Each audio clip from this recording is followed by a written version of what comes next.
Sobat Ahsul rahimakumullah. Suatu kisah, Abu Nawas bertemu 3 orang yang dianggap bijak di kampungnya. Mereka bertiga bertanya tentang beberapa hal terkait alam raya dan makhluk kepada Abu Nawas.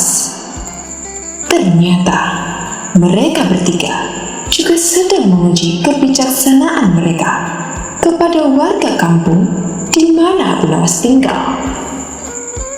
Mereka bertiga ingin menunjukkan bahwa merekalah yang paling bijak. Seketika, warga kampung pun mendorong Abu Nawas untuk menghadapi ketiga orang tersebut. Sebenarnya, Abu Nawas tak ingin menanggapi 3 orang bijak tersebut. Namun, ia tetap harus menghadapi 3 orang bijak tersebut agar dia tahu bahwa Abu Nawas adalah orang yang tidak bisa dianggap remeh. Orang bijak pertama bertanya kepada Abu Nawas, "Di mana sebenarnya pusat bumi ini?" "Tepat di bawah telapak kaki saya," jawab Abu Nawas. "Bagaimana bisa saudara buktikan hal itu?" tanya orang bijak pertama tadi. "Kalau tidak percaya, ukur saja sendiri," selorah Abu Nawas. Tiba giliran orang bijak kedua mengajukan pertanyaan, "Berapa banyak jumlah bintang yang ada di langit?" "Bintang-bintang yang ada di langit itu jumlahnya sama dengan rambut yang tumbuh di keledai saya ini," jawab Abu Nawas. "Bagaimana saudara bisa membuktikan hal itu?"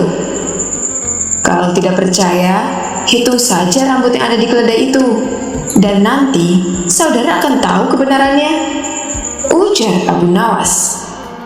Sekarang, tampillah orang bijak ketiga yang katanya paling bijak di antara mereka.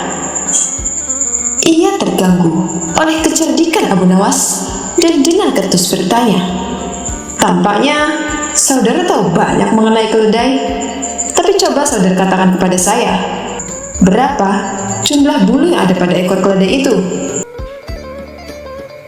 "Saya tahu jumlahnya.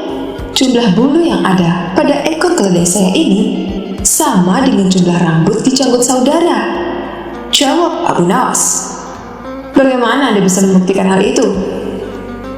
tanya orang bijak ketiga lagi. "Begini, saudara mencabut selembar bulu dari ekor keledai saya, dan kemudian saya mencabut sehelai rambut dari janggut saudara. Kalau sama, maka apa yang saya katakan itu benar.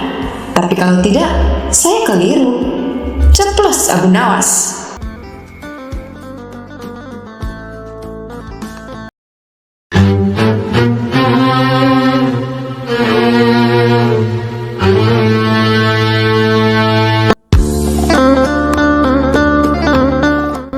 Sobat Ahsul rahimakumullah. Suatu malam, Raja Harun al-Rasyid kesulitan untuk tidur. Malam sudah semakin larut, dan Raja belum juga merasakan kantuk. Raja kemudian memanggil salah satu pengawal istana dan berkata, "Umumkan kepada seluruh rakyat, barang siapa yang bisa membuat Raja tertidur akan diberikan 10 koin emas." Pengawal istana kemudian bergegas memberikan isyarat kepada bawahannya agar bergerak cepat untuk mengumumkan titah raja kepada rakyat. Setelah itu, datanglah 2 orang yang kebetulan pada malam itu ia juga kesulitan untuk tidur. Mendengar penjelasan dari pengawal istana, mereka berminat untuk mengikuti sayembara. Kedua peserta tersebut gagal membuat raja bisa tertidur. Cerita yang dibawakan 2 peserta pertama justru malah membuat raja semakin sulit untuk tertidur. Hingga sampailah Abu Nawas yang menawarkan diri untuk mengikuti sayembara. Setelah dipersilahkan, Abu Nawas mulai bercerita. "Baginda, dahulu ada seekor raja semut yang kurang kerjaan. Ia masuk ke kuping sebelah kanan seseorang yang sedang tidur. Keluar lagi, masuk lagi, dan keluar lagi. Kemudian masuk ke kuping kiri, keluar lagi, masuk lagi, dan keluar lagi. Raja kesal mendengar kisah yang dituturkan oleh Abu Nawas. Menurut raja, cerita Abu Nawas tidaklah menarik dan membuat raja merasa bosan, sehingga ia pun menguap dan memiringkan tubuhnya membelakangi Abu Nawas. Perlahan, raja pun menutup matanya dan mulai tertidur. Pagi harinya, Abu Nawas masuk lagi ke istana dengan mengendarai kereta. 10 karung diangkat ke dalam kereta satu persatu. Penjaga pintu istana geleng-geleng kepala ketika kereta itu keluar pintu gerbang. Abu Nawas tertidur pulas di atas tumpukan karung emas dengan suara mendengkur yang sangat keras.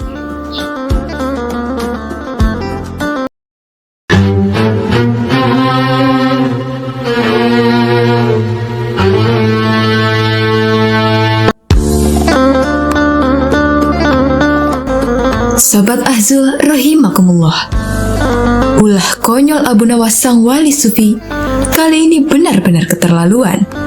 Ia memasukkan pisau belati ke dalam tas prajurit pengawal kerajaan. Akibatnya, sang raja sempat menuduh prajurit tersebut hendak membunuh dirinya. Prajurit yang tidak tahu menahu itu menyangkal tuduhan sang raja. Bahkan ia tak tahu asal-usul pisau belati yang ada di dalam tasnya. Sang raja lalu memutuskan untuk menghukum mati prajurit tersebut. Melalui petugasnya, sang raja perintahkan adanya penyelidikan lebih lanjut terhadap prajurit. Prajurit itu diinterogasi untuk mengetahui motif rencana pembunuhan kepada sang raja. Namun si prajurit melakukan pembelaan diri. Dia bersumpah bahwa dirinya tidak ada niat sedikit pun untuk membunuh paduka raja. Ia menyatakan bahwa dia adalah prajurit yang setia, siap mengorbankan nyawa untuk keselamatan sang raja. Bagaimana mungkin ia sampai tega berencana untuk membunuhnya? Untuk mengetahui kebenarannya, maka pihak istana mengambil langkah investigasi. Kalau ternyata tidak terbukti, maka prajurit tersebut akan dibebaskan dari hukuman mati dan tetap menjadi prajurit pengawal sang raja. Setelah dilakukan investigasi dan mendapat keterangan dari beberapa saksi, barulah diketahui bahwa itu adalah ulah usil Abu Nawas sang wali sufi ini. Sang raja pun merasa geram dan murka. Beliau lalu menyuruh seluruh prajuritnya untuk menangkap Abu Nawas. Setelah berhasil ditangkap dan dibawa ke istana, Abu Nawas sangat terkejut. Ternyata Raja Harun al-Rashid telah mengumpulkan rakyatnya untuk menyaksikan proses hukuman mati yang telah dijatuhkan kepada Abu Nawas. Abu Nawas sempat membela diri dan menganggap hukuman mati ini terlalu berlebihan untuknya. Namun sang raja yang sudah marah dengan ulah Abu Nawas, ia tidak memperdulikan perkataan Abu Nawas sang wali sufi ini. "Hai Abu Nawas, apa alasanmu memasukkan pisau belati ke dalam tas prajuritku?" bentak sang raja. "Yang mulia, hamba akui hamba telah berbuat salah. Tapi hamba melakukan itu hanya untuk menguji apakah prajurit paduka raja waspada dengan keselamatan paduka," jawab Abu Nawas. "Bagaimana bila ternyata yang saya masukkan ke dalam tas adalah bom? Tentunya saat itu paduka raja dan para prajurit pengawal sudah mati semua," ucapnya lagi. Raja sempat kaget dan menelan ludah mendengar jawaban Abu Nawas. Dalam hatinya, raja berkata, "Ada benarnya juga apa yang dikatakan Abu Nawas." Ternyata Abu Nawas sangat perhatian dengan keselamatan sang raja.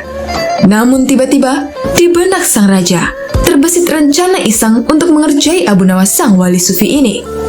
Ia ingin balik mengerjai Abu Nawas dengan berpura-pura masih marah. Raja kembali berkata kepada Abu Nawas, "Apapun alasanmu, tidak bisa dibenarkan. Kamu tetap harus menerima hukuman mati," ucap sang raja yang membuat Abu Nawas kaget bukan kepalang. Niatnya yang baik malah berakhir tragis. Kemudian sang raja menyuruh pengawalnya untuk mengambil seekor anak ayam. Lalu anak ayam itu diberikan kepada Abu Nawas. Abu Nawas pun heran dengan maksud semua ini. "Hai Abu Nawas," hardik sang raja, "kamu pegang anak ayam itu dan silakan kamu bunuh anak ayam itu. Dengan cara apapun terserah kamu. Karena saya akan membunuhmu, persis seperti cara kamu membunuh anak ayam itu. Sejenak Abu Nawas terdiam. Ia pun memutar otak mencari cara agar lolos dari hukuman mati. Namanya saja Abu Nawas, pasti tidak akan kehabisan akal. Ia perlahan mengangkat anak ayam dan mengelus pantat anak ayam itu, lalu meniup-niup pantat anak ayam dengan mulutnya. Melihat itu, sang raja menjadi bingung. Apa maksud dari perbuatanmu itu, hai Abu Nawas? Aku menyuruhmu untuk membunuh anak ayam itu, ucap sang raja. Abu Nawas menjawab, beginilah cara saya membunuh anak ayam, Paduka yang mulia. Saya meniup pantat anak ayam agar perutnya penuh dengan angin, dan lama-lama pasti bisa menyebabkan kematian, ucap Abu Nawas. Ada saja cara Abu Nawas lepas dari jebakan saya, ucap sang raja dalam hatinya. Mana mungkin saya meniup pantat Abu Nawas? Dasar kurang ajar Abu Nawas, sambungnya dalam hati sang raja. Karena merasa kesal gagal mengerjai Abu Nawas, sang raja pun menyuruh Abu Nawas agar segera pergi dari hadapannya. Abu Nawas kembali selamat dan lepas dari jebakan Baginda Raja Harun al-Rashid.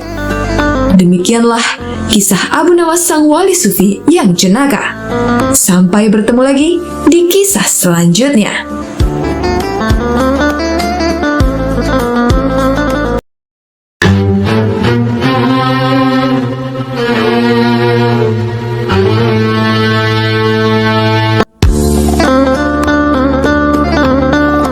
Sobat Azul rahimakumullah.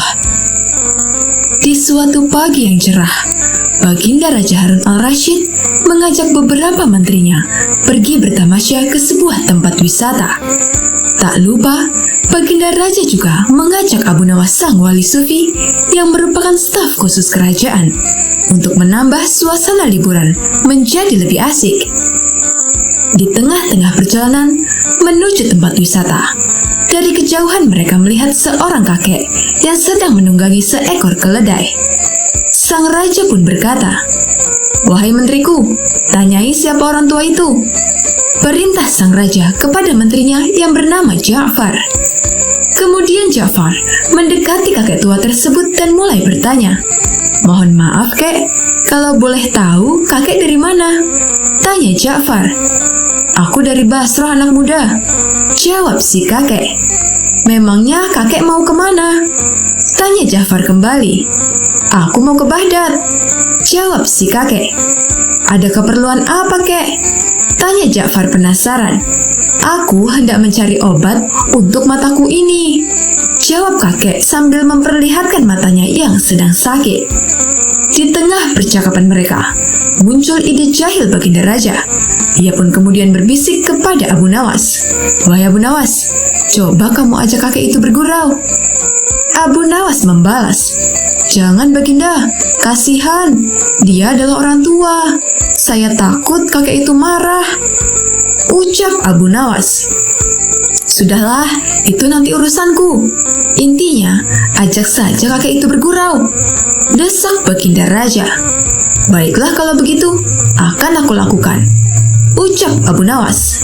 Ia pun segera menghampiri kakek yang sedang bersama Ja'far. "Kek, misalkan aku berikan Anda resep untuk mengobati mata kakek itu, apa imbalannya?" Tanya Abu Nawas. "Aku akan berikan imbalan yang sesuai untukmu," jawab si kakek. "Kalau begitu, dengarkan baik-baik resep ini, kek," ujar Abu Nawas. Dengan raut wajah serius, si kakek tak sabar menunggu perkataan Abu Nawas. "Jadi begini, kek. Kakek ambil 3 tiupan angin, 3 sengatan terik matahari, 3 pantulan cahaya rembulan, dan 3 sorot lampu biasa. Setelah semuanya terkumpul, maka kakek tumbuk pada sebuah lumpang yang tak berlubang. Kemudian kakek taruh ramuan yang telah lembut itu ke dalam sebuah mangkok besar yang sudah pecah berkeping-keping. Dan jangan lupa kakek harus menyimpannya di udara selama 3 bulan. Setelah masa 3 bulan lamanya, maka oleskan ramuan itu ke mata kakek yang sakit sebanyak 3 kali sebelum tidur. Insya Allah kakek akan sembuh." kata Abu Nawas. Mendengar perkataan Abu Nawas itu, si kakek pun naik pitam. Akhirnya si kakek turun dari keledainya dan menghampiri Abu Nawas. Ambil keledai ini sebagai imbalan awal, kata si kakek sambil memalingkan wajahnya dari Abu Nawas. Jika setelah menggunakan resepmu itu mataku menjadi sembuh, aku akan memberimu lagi imbalan seorang budak wanita yang setia melayanimu. Dan jika kelak ternyata kamu telah mati terlebih dahulu sebelum aku, budak wanita itu juga akan setia menemanimu di neraka sana. Ia akan setia meludahi matamu dan memukul wajahmu sambil berteriak dan mengejekmu. Ucap sang kakek menyumpahi Abu Nawas. Abu Nawas tak menyangka, ternyata balasan gurauan si kakek lebih menyakitkan. Seketika Baginda Raja pun langsung tertawa terpingkal-pingkal.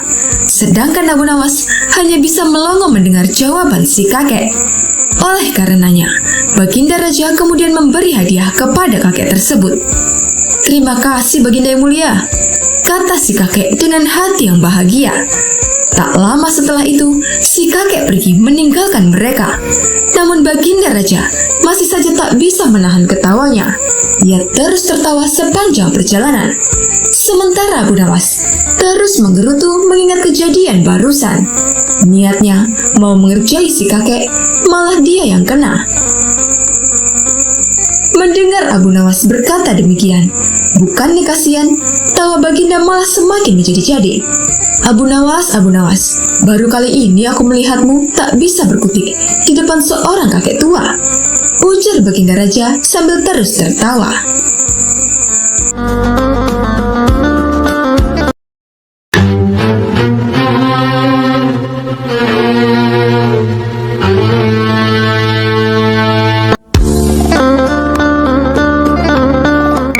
Sobat Azul rahimakumullah.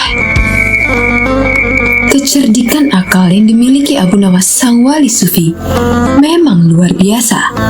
Hingga banyak kisah kecerdikan yang disangkut pautkan dengan dirinya. Dikisahkan, Abu Nawas mendadak terkenal menjadi ahli ramal. Banyak orang yang datang kepadanya untuk diramalkan nasibnya. Bahkan orang-orang terkenal dari negeri seberang juga ikut mengantri di rumah Abu Nawas untuk diramal nasibnya oleh sang wali sufi. Baginda Raja Harun al-Rasyid merasa khawatir. Jangan-jangan Abu Nawas bisa membahayakan kerajaan. Maka tanpa pikir panjang, Abu Nawas ditangkap dan dijebloskan ke dalam penjara. Bahkan Abu Nawas hendak dihukum gantung oleh Raja Harun al-Rasyid yang menganggap bahwa Abu Nawas membahayakan kerajaan karena dia jadi peramal yang terkenal.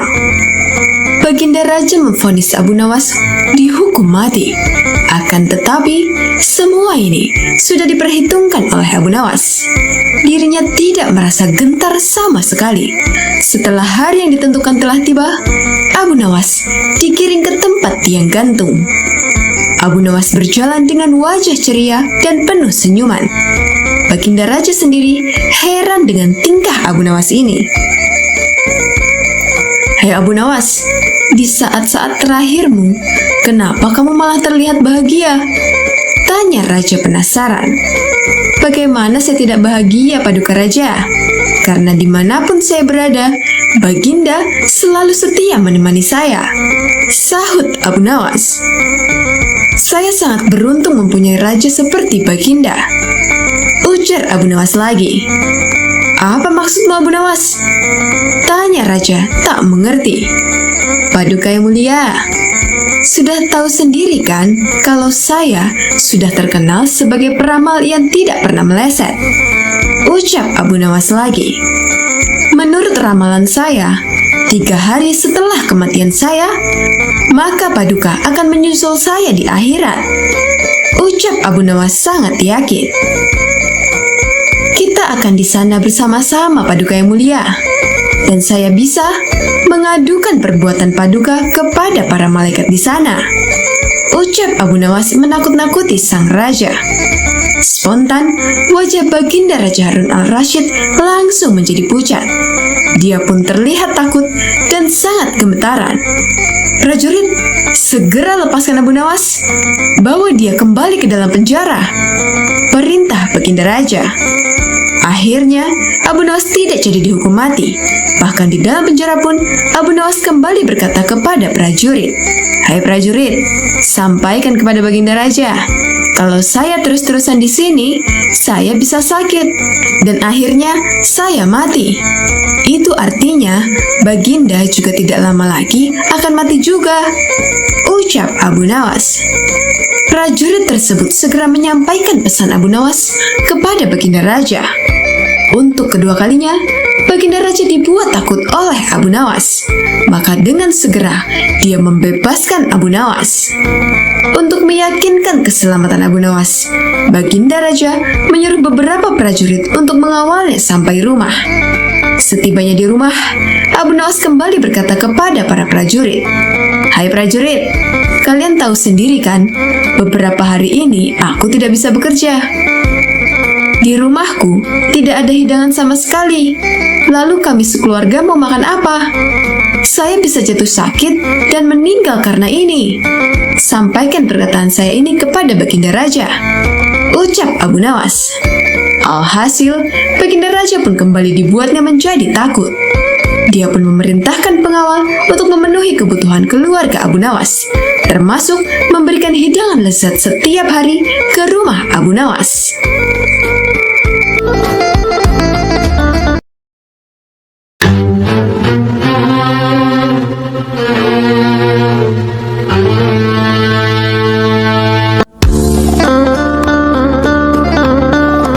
Sobat Azul rahimakumullah, Abu Nawas, sosok wali sufi yang dikenal sangat jenaka dengan kecerdikan yang dimilikinya. Abu Nawas kerap mendapat tugas yang tidak masuk akal dari sang raja. Namun sang wali sufi ini mampu melakukannya dengan kecerdikan yang dimilikinya. Suatu hari, Raja Harun al-Rashid mempunyai keinginan yang sangat nyeleneh. Ia ingin membuat istana di awang-awang.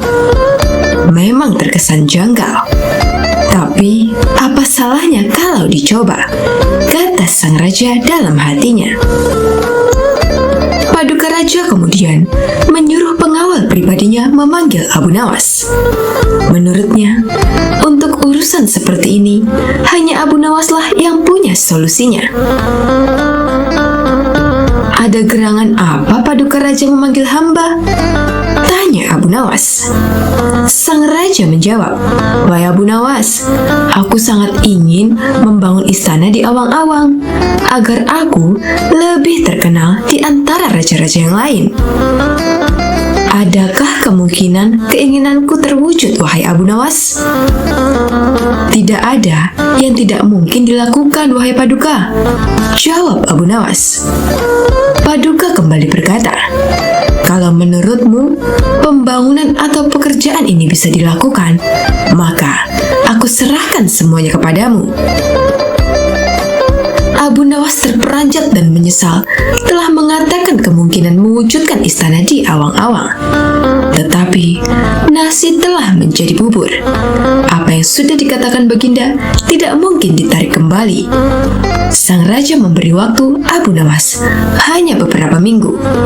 Rasanya tidak ada tugas yang lebih berat daripada tugas yang diembannya sekarang ini. Jangankan membangun istana di langit, membangun gubuk kecil di langit saja mustahil untuk dilakukan. Hanya Tuhan saja yang mampu melakukannya, gumam Abu Nawas. Hari-hari berlalu seperti biasanya. Tak ada yang dikerjakan Abu Nawas, kecuali memikirkan bagaimana membuat sang raja merasa yakin kalau yang dibangunnya itu benar-benar istana di langit. Seluruh ingatannya dikerahkan dan dihubung-hubungkan. Abu Nawas bahkan sampai menjangkau ingatan masa kekanak-kanakannya. Sampai ia ingat bahwa dulu ia pernah bermain layang-layang. Inilah yang membuat Abu Nawas sangat girang. Ia tidak menyia-nyiakan waktu lagi. Bersama beberapa sahabatnya, ia merancang layang-layangnya yang berbentuk persegi 4.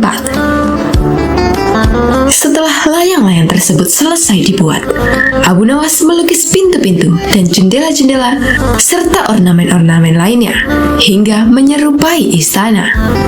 Ketika semuanya selesai, Abu Nawas dan para sahabatnya menerbangkan layang-layang itu di tempat yang dirahasiakan. Begitu layang-layang istana itu membumbung tinggi di atas angkasa, penduduk negeri begitu gempar. Baginda Raja girang bukan kepalang. Benarkah Abu Nawas berhasil membangun istana di langit? Tanya sang raja dalam hatinya. Dengan tidak sabar, beliau ditemani beberapa pengawal bergegas menemui Abu Nawas. Abu Nawas berkata dengan bangganya, "Paduka, istana pesanan Paduka telah selesai dibuat." Ucap Abu Nawas. "Engkau benar-benar hebat, wahai Abu Nawas," kata Baginda Raja memuji Abu Nawas. "Terima kasih, Baginda," jawab Abu Nawas. "Lalu, bagaimana caranya engkau membuat istana itu, wahai Abu Nawas?" tanya Baginda Raja. "Dengan tali tambang, yang mulia," balas Abu Nawas. "Kalau begitu, siapkan tali itu sekarang. Aku ingin melihat istanaku dari dekat," kata Baginda tidak sabar. "Maafkan hamba, Paduka yang mulia. Hamba kemarin lupa memasang talinya, sehingga seorang kawan hamba tertinggal di istana dan tidak bisa turun," jawab Abu Nawas. "Bagaimana dengan engkau sendiri, wahai Abu Nawas? Dengan apa engkau turun ke bumi?" tanya Baginda Raja. "Dengan menggunakan sayap, Paduka yang mulia," kata Abu Nawas dengan bangga. "Kalau begitu, buatkan aku sayap supaya aku bisa terbang ke sana," jawab Baginda. "Paduka, sayap itu bisa diciptakan dalam mimpi," kata Abu Nawas menjelaskan. "Engkau berani mengatakan aku gila sepertimu?" tanya Baginda sambil melotot. "Ya, Baginda, seperti itulah," jawab Abu Nawas. "Apa maksudmu, hai Abu Nawas?" tanya Baginda lagi. Baginda tahu bahwa membangun istana di langit itu sangat mustahil dilakukan. Tetapi, Baginda tetap menyuruh hamba mengerjakan sesuatu yang tidak mungkin itu. Sedangkan hamba juga tahu bahwa pekerjaan itu mustahil untuk dikerjakan. Tetapi, hamba tetap menyanggupi titah Baginda yang tidak masuk akal itu, kata Abu Nawas dengan berusaha meyakinkan Baginda. Tanpa menoleh, Baginda kembali ke istana dengan diiringi para pengawalnya. Sementara Abu Nawas ditinggal sendirian sambil memandang ke atas melihat istana terapung di awang-awang. "Sebenarnya, di antara kita siapa yang gila?" tanya Baginda mulai jengkel. "Hamba kira kita berdua sama-sama tidak waras, Baginda. Tapi, duluan yang punya ide," jawab Abu Nawas sambil senyum tanpa ragu. Demikianlah kisah Abu Nawas membuat istana di awang-awang.